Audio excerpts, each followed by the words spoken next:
So, good morning, students. Today, our first chapter is solid state, and we will discuss about it. So, सबसे पहले हमारे पास आएगा matter. Solid state में सबसे पहले क्या पढ़ेंगे? Matter. And we know that matter having mass and it occupy space. Matter क्या होता है हमारे पास? जिसका mass हो और जो space occupy करे. What is matter? Which having mass and occupies space. This is known as matter. या आपने अपनी लोअर क्लासेस में पढ़ा हुआ है कि मैटर क्या होता है. ठीक है. Next, physical classification of matter. So in physical classification, matter is divided in three parts. Here we write physical classification of matter. Okay, हम करेंगे फिजिकल क्लासिफिकेशन ऑफ मैटर. सो बच्चों, मैटर है, मैटर जो है वो थ्री पार्ट्स में divide है: solid, liquid and gases. Solid, liquid and gases. So solid के अंदर पार्टिकल्स होंगे. ठीक है. सॉलिड स्टेट के अंदर first we will discuss about solid state. Solid state के अंदर क्या होगा? सॉलिड के अंदर पार्टिकल्स होंगे. सो हम सब जानते हैं सॉलिड के अंदर जो पार्टिकल्स अटैच होते हैं बच्चों, वो क्लोजली पैक्ड होते हैं. कैसे अटैच होते हैं? वो क्लोजली पैक्ड होते हैं ऐसे. मतलब उनमें वो बिल्कुल एक साथ जुड़े हुए होते हैं. ठीक है. उनमें अब वो जुड़े हैं एक साथ, तो उनके अंदर कोई फोर्स होगी, उसी फोर्स के कारण वो आपस में जुड़े हुए हैं. ठीक है. तो उस फोर्स को हम क्या बोलते हैं बच्चों? उस फोर्स को हम बोलते हैं intermolecular force and intermolecular force of attraction. किस अट्रैक्शन के साथ वो आपस में जुड़े हुए हैं? We call it as intermolecular force of attraction.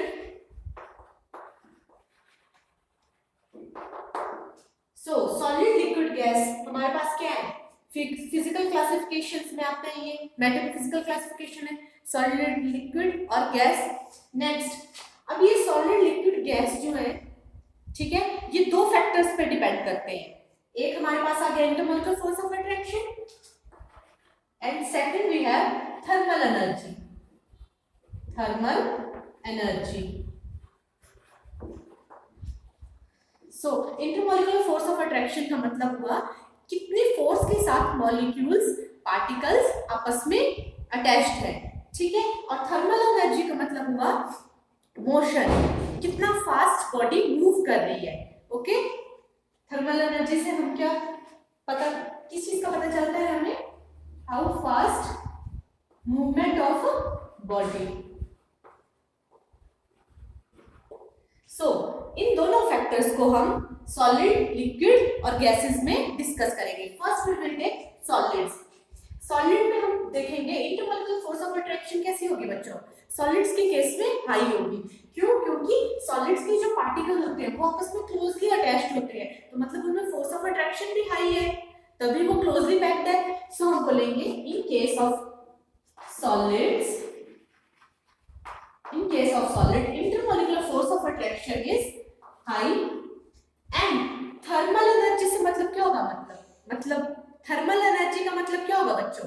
Thermal energy का मतलब होगा काइनेटिक एनर्जी से. काइनेटिक एनर्जी मतलब मोशन.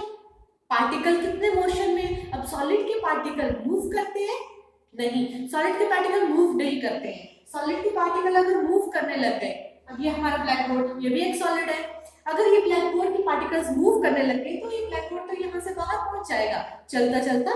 तो मतलब सॉलिड के जो पार्टिकल्स होते हैं बच्चों, उनमें थर्मल एनर्जी नहीं होती है, मतलब वो मोशन में नहीं होते हैं. हमारे पास जो भी सॉलिड है उनमें थर्मल एनर्जी लो होती है.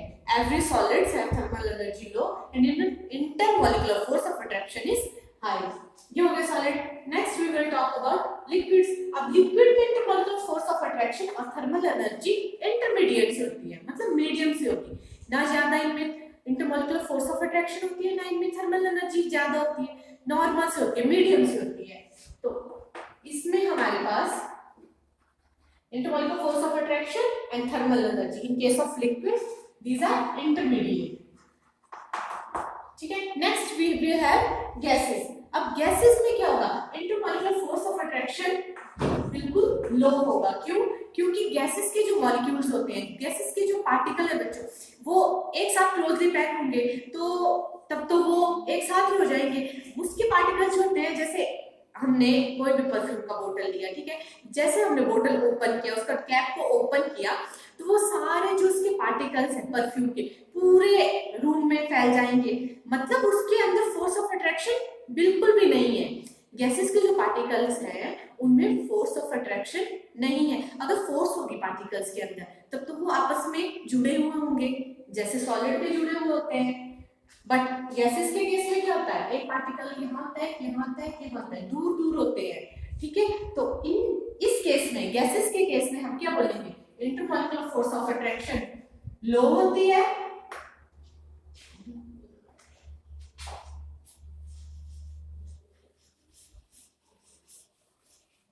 मैं इंटरमॉलिक्यूलर फोर्स ऑफ अट्रैक्शन को IMF लिख रही हूं, ठीक है। In case of gases it is low. And second हमारे पास क्या है, thermal energy, and I am writing thermal energy as TE। This is thermal energy which is high. अब हाई क्यों होती है, क्योंकि गैसेस के जो पार्टिकल्स होते हैं, जैसे आपने परफ्यूम का बोतल लिया, उसके कैप को खोल दिया, ठीक है, अब उसके पार्टिकल्स जो है वो पूरे रूम में फैल जाएंगे। मतलब उनमें मोशन है, मतलब उनके पास काइनेटिक एनर्जी है। गैसेस के मॉलिक्यूल्स, मतलब पार्टिकल्स के पास, गैसेस के जो भी पार्टिकल्स है, मॉलिक्यूल्स है, उनके पास क्या है, काइनेटिक एनर्जी है। तो जो भी पार्टिकल्स है वो तेजी से मूव कर रहे हैं, मतलब उनकी थर्मल एनर्जी हाई है, ठीक है। नेक्स्ट हमारे पास आता है बच्चों सॉलिड की क्लासिक कैरेक्टरिस्टिक्स।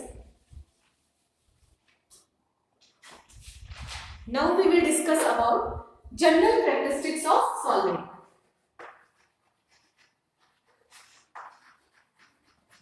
General characteristics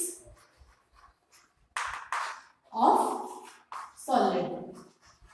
जैसे आपको चैप्टर के नेम से ही पता चल रहा है सॉलिड स्टेट, तो इस चैप्टर में हम सिर्फ सॉलिड्स के बारे में पढ़ेंगे, ठीक है, लिक्विड एंड गैसेस के बारे में नहीं पढ़ेंगे, ठीक है बच्चों। सो फर्स्ट हमें पता है सॉलिड्स का प्रॉपर्टी क्या होगी, फर्स्ट प्रॉपर्टी होगी they have definite volume and definite shape. First property we will write solids have definite volume and solids have definite shape, ठीक है बच्चों। अब डेफिनेट वॉल्यूम और डेफिनेट शेप का मतलब क्या है, सॉलिड्स, जो भी सॉलिड हमारे पास है उनका डेफिनेट वॉल्यूम होता है, डेफिनेट शेप होती है। इनका ऐसे नहीं होता जैसे हमारे पास वाटर है, वाटर क्या है, लिक्विड है। अब मान लो ये हमने एक बोतल ले ली, इसमें हमने वाटर को डाल दिया, वाटर को हमने बोतल में डाल दिया। अब वाटर क्या करेगा, इस बोतल का शेप ले लेगा। अब सॉलिड में ऐसा नहीं होता, सॉलिड के पार्टिकल्स ऐसे क्लोजली अटैच होते हैं, वो वैसे ही रहेंगे। मतलब इनका डेफिनेट वॉल्यूम भी होता है, इनकी डेफिनेट शेप भी होती है। सॉलिड में आपका ब्लैक बोर्ड आ गया, इसकी डेफिनेट वॉल्यूम भी है, इसका डेफिनेट शेप भी है। सेकंड प्रॉपर्टी क्या है सॉलिड्स की, दे हैव हाई, जो अभी हमने पढ़ा इंटरमॉलिक्यूलर फोर्स ऑफ अट्रैक्शन, कैसी होती है इनके पास, high intermolecular force of attraction. Solids have high intermolecular force of attraction.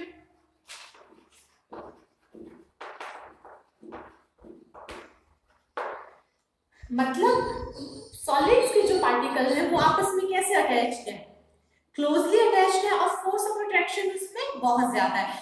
सो इनके पास high intermolecular force of attraction है। अब इंटरमॉलिक्यूलर फोर्स में हमारे पास आता है बच्चों covalent bond, ionic bond,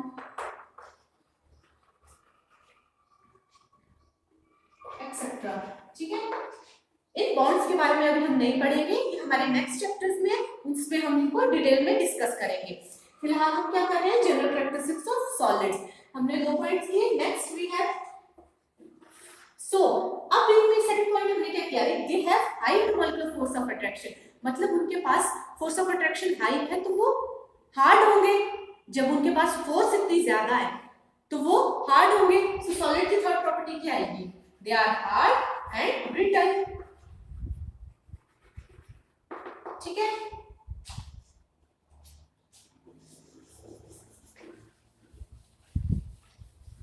next property है बच्चों सॉलिड्स की, that they are least compressible. Solids are least compressible. Least compressible से हमारा मतलब क्या है कि जैसे कंप्रेस करने का मतलब क्या होता है, जैसे मैंने ब्लैक बोर्ड पे धक्का लगाया, कंप्रेस किया इसको, ठीक है, तो ये कंप्रेस हो रहा है? नहीं हो रहा है। क्यों? क्योंकि ये सॉलिड है और इसके जो पार्टिकल्स हैं आपस में क्लोजली अटैच्ड है। ठीक है, अब सॉलिड्स में हमारे पास एग्जांपल आता है स्पॉन्ज और रबड़, ये भी सॉलिड काउंट होता है। पर जब हम इनको कंप्रेस करते हैं, मतलब जब उनको दबाते हैं तो वो कंप्रेस होते हैं। क्यों? क्योंकि उनके अंदर छोटे छोटे होल्स होते हैं। ठीक है, जैसे हम उनको दबाएंगे तो होल से एयर बाहर निकल जाती है बच्चों, और वो कंप्रेस हो जाते हैं। और जैसे ही हम एक्सटर्नल प्रेशर लगाते हैं ना, तभी वो कंप्रेस होते हैं। जैसे हम अपना एक्सटर्नल प्रेशर हटा देंगे, ठीक है, जैसे हमने एक्सटर्नल प्रेशर क्या लगाया, फोर्स, एक्सटर्नल फोर्स हमने लगाई अपने हैंड से, जैसे हमने एक्सटर्नल फोर्स हटा दी वो अपनी ओरिजिनल पोजीशन में वापस आ जाएंगे, मतलब वो फिर से अपनी ओरिजिनल पोजीशन ले लेंगे। ठीक है, इसमें दो एग्जांपल आएंगे आपका स्पॉन्ज एंड रबर। ये एक्सपैंड भी हो जाते हैं बच्चों, जब एक्सटर्नल प्रेशर हम हटाते हैं तो ये एक्सपैंड हो जाते हैं, और जब हम एक्सटर्नल प्रेशर लगाते हैं तो ये कंप्रेस हो जाते हैं। ठीक है, list compressible. Fifth point is solid के पार्टिकल्स मूव नहीं कर पाते। ठीक है, कैन नॉट मूव। यहां आप लिख सकते हो solid particles cannot move, but they can only vibrate at their position.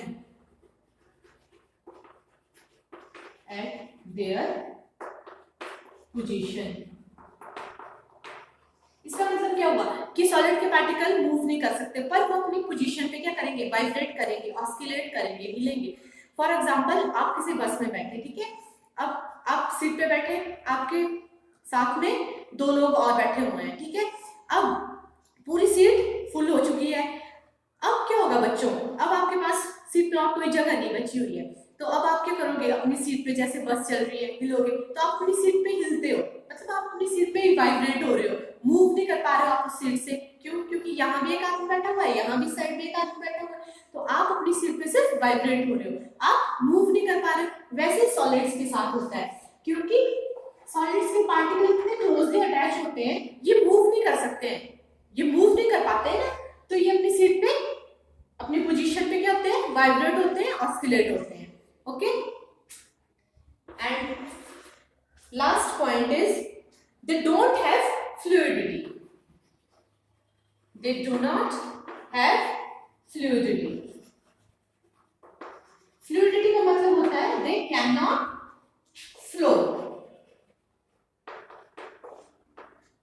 Fluidity का मतलब है जैसे पानी है, बहता है, तो लिक्विड के पास क्या होती है, फ्लूइडिटी होती है उनके पास। अब सॉलिड्स के पार्टिकल्स मूव नहीं कर सकते, तो मतलब उनके पास फ्लूइडिटी नहीं है, they cannot flow. ओके, यहां तक हमारे पास क्या हो गए, general characteristics of solid. Now we will talk about the types of solid. आगे हम पढ़ेंगे कि solids के टाइप क्या क्या है। solids के दो टाइप्स होती है बच्चों, first we have crystalline solid and second we have amorphous solid. So we will differentiate between crystalline solid and amorphous solid. We will write here types of solids, and these are, here we will write crystalline solid,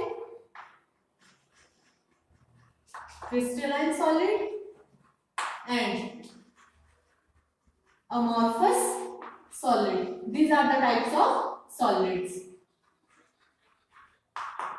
Now crystalline solids में हमारे पास बच्चों वो आते हैं, जैसे आपके पास अंगूठी में नग होते हैं, नग वगैरह वो सारे किसमें आएंगे? क्रिस्टलाइन सॉलिड्स में। तो क्रिस्टलाइन सॉलिड्स के जो पार्टिकल्स होते हैं, ठीक है, इनके जो पार्टिकल्स होते हैं, अब पार्टिकल्स में क्या क्या आएंगे बच्चों?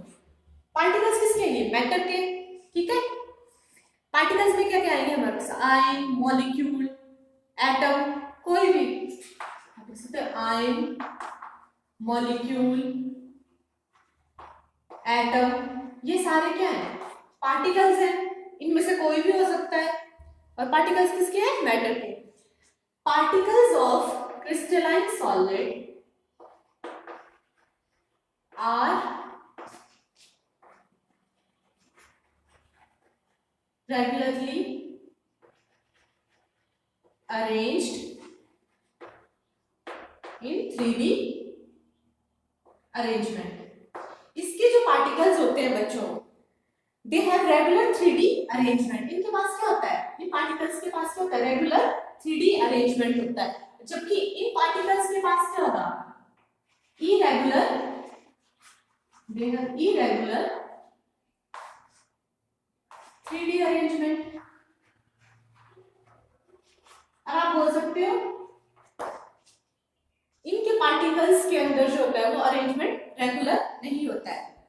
आप यहाँ 3D भी नहीं लिख सकते हो, यहाँ नहीं लिखोगे, इरेगुलर अरेंजमेंट होगा इनका। अब 3D अरेंजमेंट का मतलब क्या होगा बच्चों? जैसे हम लोअर क्लासेस में कैसे पढ़ते हैं, हमने ऐसे पढ़ा है ना कि सॉलिड के पार्टिकल्स ऐसे अटैच हैं, बट अब यहाँ बोला है 3D अरेंजमेंट में होंगे। 3D का मतलब होता है उसके पास लेंथ भी है, ब्रेड्थ भी है, हाइट भी है, ठीक है। तो मान लो ये हमारे पास पार्टिकल्स है सॉलिड के, ठीक है।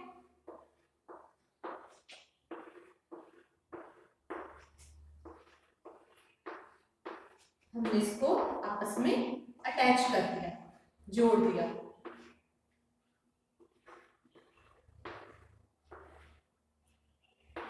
ठीक है।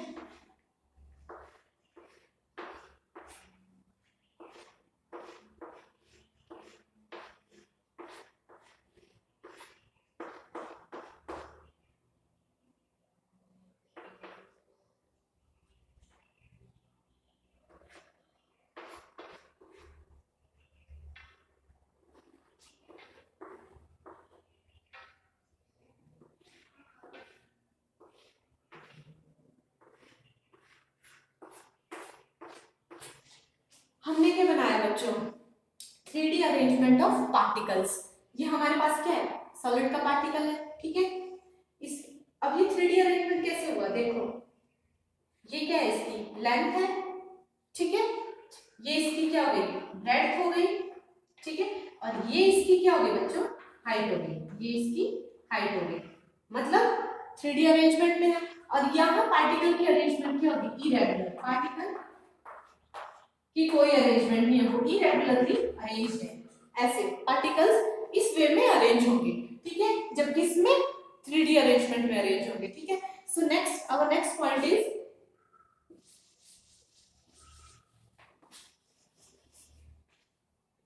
सॉलिड्स के जो पार्टिकल होंगे बच्चों, उनकी रेंज, रेंज मतलब कहां तक? सेकंड, उनकी रेंज कहां तक होगी? वो लॉन्ग रेंज ऑर्डर के होंगे, और ये शॉर्ट रेंज ऑर्डर के होंगे। कौन से? Amorphous solid. Long range order का मतलब है कि आपके पास कोई मान लो सॉलिड है, ठीक है, जैसे आपने NaCl मान लिया, अपना सॉल्ट मान लिया, उसके जो पार्टिकल्स हैं उनकी जो अरेंजमेंट होगी वो इस वे में होगी, और वो इतना सा नहीं होगा, आगे तक भी आपको सेम ऐसा ही दिखाई देगा, क्योंकि वो लॉन्ग रेंज ऑर्डर में होगी। ऊपर भी ऐसा होगा, नीचे को भी ऐसा ही होगा। जबकि इसमें क्या है? शॉर्ट रेंज ऑर्डर में होंगे, वो ज्यादा लॉन्ग रेंज ऑर्डर में नहीं होंगे, ठीक है। नेक्स्ट,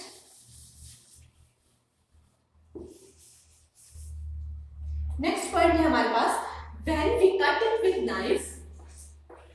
जब हम इन क्रिस्टलाइन सॉलिड्स को नाइफ से कट करेंगे तो हमारे पास एक स्मूथ सा सरफेस आएगा, ठीक है। जब हम इस क्रिस्टलाइन सॉलिड को नाइफ से कट करेंगे तो हमारे पास एक स्मूथ सा सरफेस हमें मिलेगा, ठीक है। जबकि हम अमॉर्फस सॉलिड को जब नाइफ से कट करेंगे बच्चों तो हमारे पास स्मूथ सरफेस नहीं आएगा, ठीक है। Third point is when we cut it with knife we obtain a smooth surface, और यहां क्या होगा, we don't obtain smooth surface, okay, smooth surface।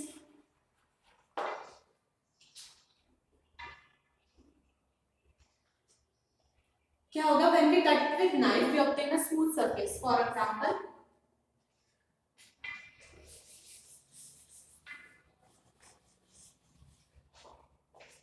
For example, we have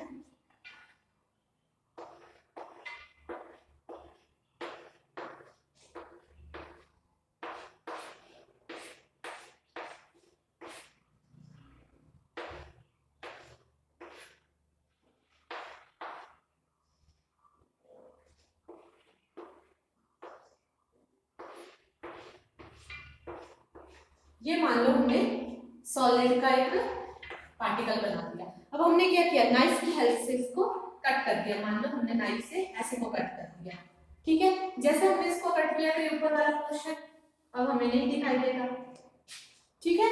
but हमारे पास ये जो इसका सरफेस है अबव वाला, एक तो हमने काट दिया, ये हमें पूरा मिल रहा है, स्मूथ सरफेस मिल रहा है हमारे पास, ठीक है बच्चों। और इसमें ऐसा नहीं होगा, we don't obtain a smooth surface, ठीक है। next point we have this crystalline solids have sharp melting point। sharp melting point से मेरा इसका मतलब है sharp melting point, जैसे मान लो हमने लिया NaCl क्या है, सॉल्ट है, ठीक है। अब इसका मेल्टिंग पॉइंट मान लो ये मेल्ट होता है 125 डिग्री सेल्सियस पे, तो ये 125 पर ही होगा, इसी का मतलब है ये इसका शार्प मेल्टिंग पॉइंट है, ठीक है। But they don't have sharp melting point, don't have sharp melting point. इनका जो मेल्टिंग पॉइंट होता है वो शार्प नहीं होता, उसकी रेंज होती है। आप लिख सकते हो रेंज ऑफ मेल्टिंग पॉइंट, और कितनी रेंज होती है, 100 से लेके 105 डिग्री सेल्सियस के बीच में, ठीक है। ये पॉइंट क्लियर है आप लोगों को कि इसका शार्प मेल्टिंग पॉइंट होगा और इसका क्या होगा, रेंज होगी मेल्टिंग पॉइंट में 100 से लेके 105 डिग्री सेल्सियस के बीच में। Next point is these crystalline solids are anisotropic in nature,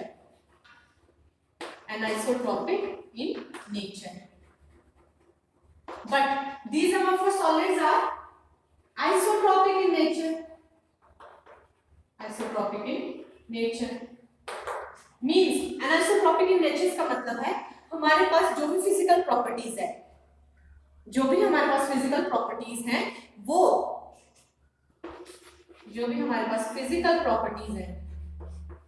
और फिजिकल प्रॉपर्टीज क्या क्या होती है हमारे पास, रिफ्रैक्टिव इंडेक्स, इलेक्ट्रिकल कंडक्टिविटी, ये सारी प्रॉपर्टीज जब हम डिफरेंट डायरेक्शन से देखेंगे तो वो डिफरेंट आएंगी।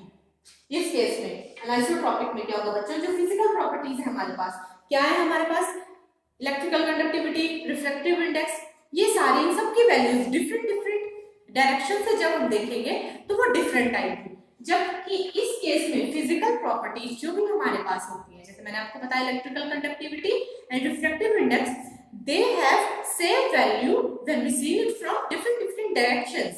For example से समझते हैं। For example आप मान लीजिए हमने यहाँ दिया ट्रांसपेरेंट पॉलीथीन ली हमने, ठीक है। अब हम उस पॉलीथीन से दूसरी साइड देख रहे हैं, तो हमने एक डायरेक्शन से देखा, दूसरी डायरेक्शन से देखा, हमने बहुत सारे डायरेक्शन से देखा, तो हमें सेम चीज दिखाई देगी दूसरी साइड, ठीक है। आपने किसी ट्रांसपेरेंट पॉलीथीन से देखेंगे तो दूसरी साइड सेम चीज दिखाई देगी। जबकि हमने यहाँ डायमंड इसका एग्जांपल है डायमंड। जब हम डायमंड से डिफरेंट डिफरेंट डायरेक्शंस में देखेंगे, ठीक है, डिफरेंट डिफरेंट डायरेक्शन से देखेंगे तो हमें हर जगह डिफरेंट डिफरेंट दिखाई देगा। जैसे मान लो हमारे पास ये डायमंड है, हम यहाँ से देख रहे हैं दूसरी साइड, तो यहाँ से हमें कुछ और दिखाई देगा, यहाँ से और चीज दिखाई देगी, डिफरेंट डिफरेंट दिखाई देगी, ठीक है। Next we have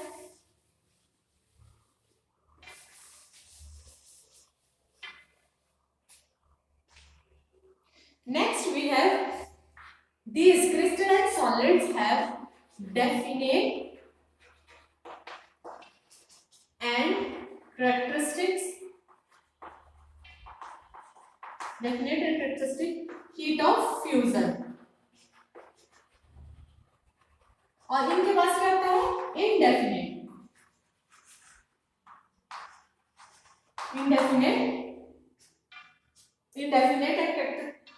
indefinite heat of fusion।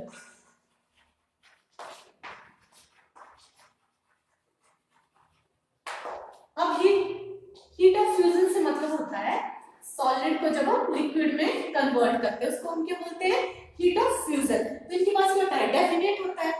मान लो हमने कोई सॉल्ट लिया, उसको हम सॉलिड से लिक्विड में चेंज कर रहे हैं, तो वो उसके जो हीट ऑफ फ्यूजन है वो डेफिनेट ही रहेगा, वो चेंज नहीं होगा। मान लो हमने उसको 100 डिग्री सेल्सियस पे किया तो वो सेम रहेगा, सॉल्ट टेम्परेचर पे किया तब भी वो सेम रहेगा। जबकि अमॉर्फस सॉलिड्स के क्या होंगे? इंडेफिनेट हीट ऑफ फ्यूजन होगा, ठीक है, इसमें डेफिनेट नहीं रहता है। Next we have next point, these are true solids. These crystalline solids are known as true solids। crystalline solids को हम और क्या बोलते हैं? true solids। whereas amorphous solid is known as pseudo solid और false solid और हम बोल सकते हैं और सुपर कूल्ड सॉलिड।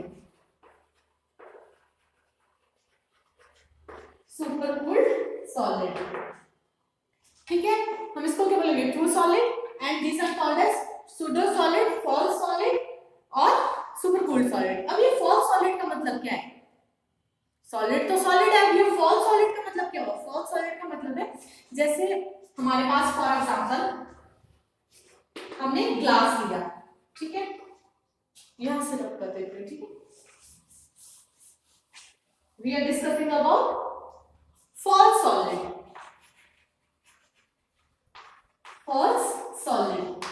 जैसे आपने अपनी पुरानी बिल्डिंग्स देखी होंगी, मोमेंटम्स वगैरह, वो आपने देखी होंगी पुरानी बिल्डिंग्स के जो ग्लासेस होते हैं ना, उनकी जो विंडोज की जो ग्लासेस होती हैं, वो कुछ टाइम के बाद after a long time, starting में तो उसके पार्टिकल्स ऐसे अरेंज होंगे ग्लास के, ठीक है, in this way these are arrange, पर आफ्टर अ लॉन्ग टाइम वो क्या होते हैं? धीरे धीरे टाइम बीतने के साथ इन पार्टिकल्स मूव लग जाते हैं करने, ज्यादा नहीं, हल्के हल्के वो मूव लग जाएंगे करने, और ऊपर से पतले और नीचे से मोटे होते चलते हैं।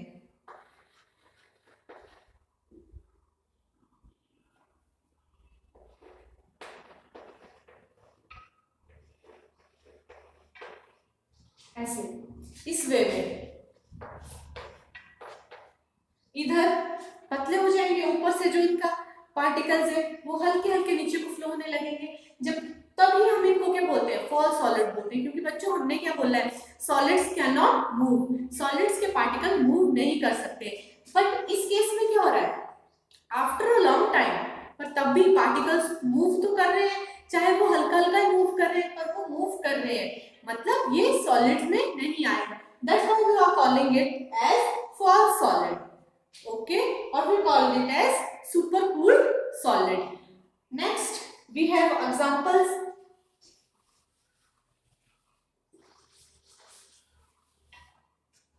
So crystalline solids के एग्जांपल हैं NaCl, KCl, डायमंड, ग्रेफाइट,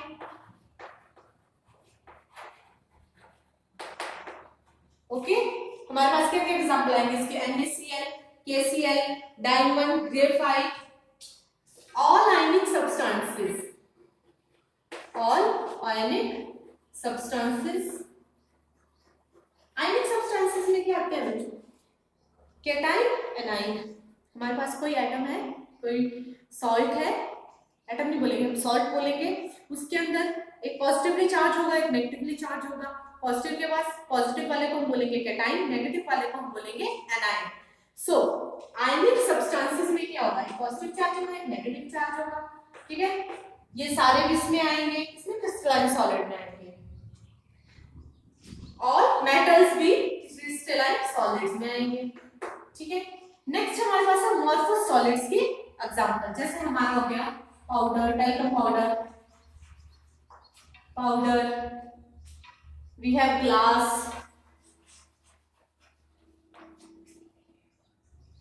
इसका एक और एग्जांपल है बच्चों